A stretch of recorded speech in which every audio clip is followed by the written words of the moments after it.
東非正面對緊非常嚴峻嘅糧荒問題。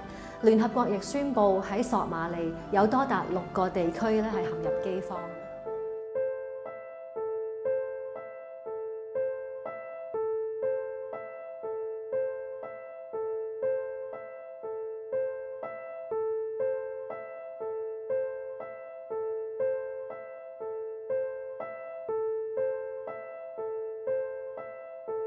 東非同埋索馬利呢幾年咧都係面對糧食短缺嘅情況嘅。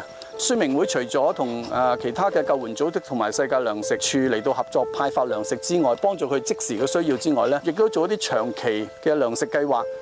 但係最特別、最需要咧就係做一啲嘅儲水系統，同埋幫助佢哋能夠用雨水咧嚟到種到植物。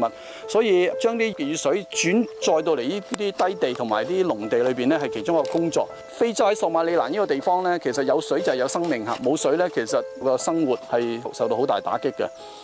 我見到一位55歲嘅農夫咧，同佢傾偈嘅時候咧，佢話俾我哋聽，因為過去嘅乾旱咧，令到佢原本有嗰45隻嘅羊咧，都先後死晒嚇。咁佢而家咧主要就係做耕種嘅工作，耕種嘅種子同埋嘅啲工具咧，都係宣明會送俾佢哋。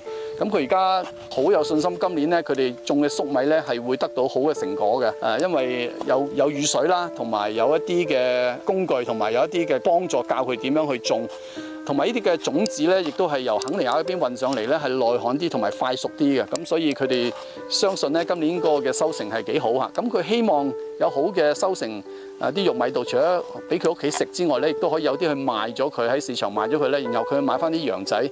對索馬里蘭嘅人嚟講咧，羊係佢哋嘅生命嚟嘅，係佢嘅財產嚟嘅。咁所以佢哋好希望咧有翻羊，然後慢慢咧就有翻佢哋一啲嘅基本生活嘅保障。So are they happy with the maize? very.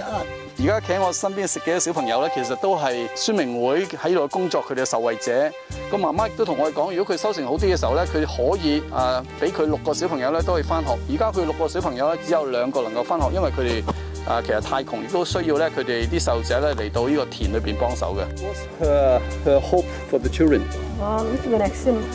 We have a good future, better future in terms of education. Education, yeah, okay, and good health. Good health, yeah, okay, yeah, and peace. 佢媽媽話今年個收成同埋食物情況咧比舊年好咗好多，咁佢都多謝宣明會特別香港嘅捐助者咧對佢哋嘅支持嘅。Yes, no.